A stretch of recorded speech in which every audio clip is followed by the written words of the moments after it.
Araw, dito tayo ngayon sa bayan ng Babatngon. Binisita natin ang mga palayan dito sa Babatngon, Leyte.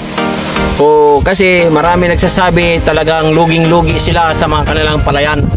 Dahil mga kaaraw, yung palay nila nakapag-animan sila pero kukurambot lang kaaraw. Kapag kaaraw, napaka-init talaga masyado. Kaya luging-lugi ang mga magsasaka kaaraw. Kaya hindi mo mga kaaraw, ang lupa nila ay bitak-bitak. Mo kaaraw. Pakikita ko sa iyo kaaraw yung bitak-bitak ng lupa nila. Ayan oh. Ayan, ang lalaki ng bitak-bitak kaaraw oh. Ito nga kaaraw, napakalawak itong ang lupaing ito. Ang palayan natin dito. At saka malapit lang ito sa lubundukin. Ayan oh. At saka dito naman sa baba, talagang palayan ito mga kaaraw. Pero kaaraw, lahat ng mga magsasaka dito ay luging-lugi. Dahil sa sobrang init at saka yung lupa nila ay bitak-bitak na. Ayan, kaaraw oh. Yung isa nga kaaraw oh, hindi na naggapas ng palay nila eh. Ayan oh, ano na lang naghilala ng kalabaw. Ayan kaaraw oh. Ayan oh. Saka ang pakalawak dito ang palayan ito kaaraw. Ayan, ito kaaraw ang palayan nito. Malapit lang ito sa highway. Ayan oh. Ayan. At saka ito rin ang kasama ko. Ito din may isa sa may-ari di sa palayang ito oh. Ayan oh. Ayan. Ayan kaaraw. May-ari ng palayan din dito. Saka yung isa. Ayun. Kaya kaaraw, napaka kawawang kawawa talaga ang mga magsasaka dito sa bayang ito. Sa yung mga ani nila eh kakaunti lang, luging-lugi sa gastos nila kaaraw. Gumastos ka ng malaki ka, ngunit yung kita mo ay kakaunti lang. Kaya babaybayin natin to kaaraw dito ngayon. Dito sa lugar na to. Kaaraw. Kita mo kaaraw ang papayat ng puno. Kita mo ang papayat ng puno. Dahil nga sa luging-lugi sila dahil sa sobrang init. Kakaunti lang oh. Ito ang puno. Kaperaso lang. Samantala so kung tag-ulan, ang laki ng puno kaaraw. Ayan ang kaaraw. Kaya luging-lugi ang mga magsasaka dito. Mabuti po yung mangga kaaraw oh. Yung mangga oh. Ang gaganda pa yung dahon. Pero yung tao, wala. Ang tao talagang walang-wala talaga. Luging-lugi. Yan kaaraw. Pinakikita ko lang sa inyo mga kaaraw na ang mga magsasaka ito napakakawawa talaga kaaraw.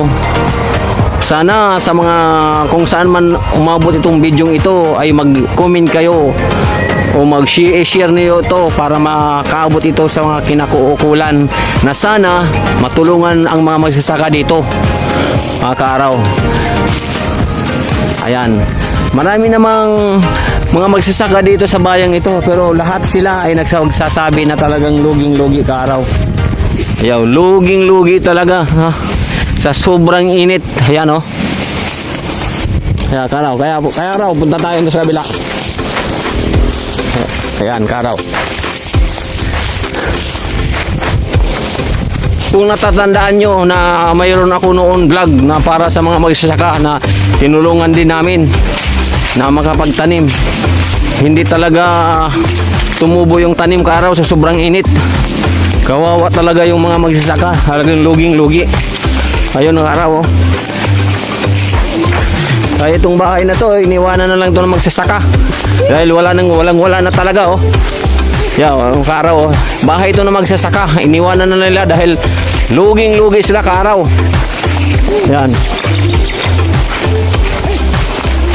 At tapos kaaraw yung mga palaisdaan noon wala na. Yeah, nilagyan na lang kalabaw. Ayan o kaaraw oh. Kalabaw na lang ngayon ang kuan. Yan, hindi na isda kaaraw, kalabaw na. Dati kaaraw mga isda ang nilagay dito, ngayon kalabaw na.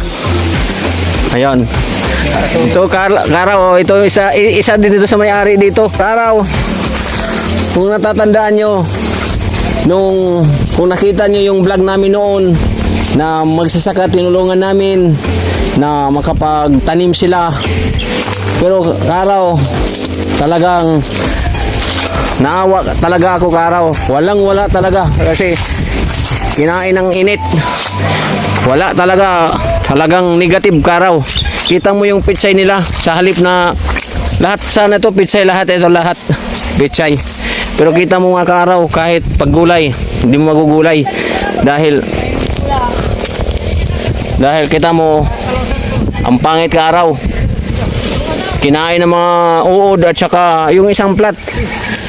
Siguro, sa 4 na plat, isa lang nabuhay. Sa sobrang init kaaraw. Ayan oh. Kaya kaaraw, pibor lang ka mga kaaraw. Sana kung saan man umabot ang bidyong ito, paki-like, paki-share para malaman ng sa mga nakakataas sa atin na matulungan sila kaaraw. Ayan o kaaraw. Tsaka ito kaaraw, sa halip ang pitsay, mga ilang buwan lang ito kaaraw. Nagdadalawang buwan na ito ganun pa rin kalaki. Sa sobrang init kaaraw. Kaya hindi natin din masisisi ngayon ang init kaaraw. Dahil talagang mainit talaga ngayon. Ayan o. Kawawa talaga kaaraw. Napakainit masyado dito sa bayang ito. Ayan. Ayun o. Ayun lang nabuhay kaaraw. Ilan-ilan lang. At saka nabuhay na nga siya. May uod pa. Ayan o. Kita mo kaaraw. Uod. May uod pa. Uod ng pitsay. Ayan. Saka butas-butas pa siya. Ayan kaaraw. Kaya kaaraw, kawawa talaga ang mga magsasaka dito. Ayan kaaraw. Ayan o. At saka ito nga kaaraw, itong talong na to, mayroon talong dito na tanim nila. Ayan. Maniniwala ba kayo kaaraw nga 3 buwan na to? O yan o. Pero sa totoo kaaraw, 3 buwan na talaga ito na talong na to. Hindi ito lumaki dahil sa sobrang init. Ayan o. Ayan kaaraw. Sa sobrang init.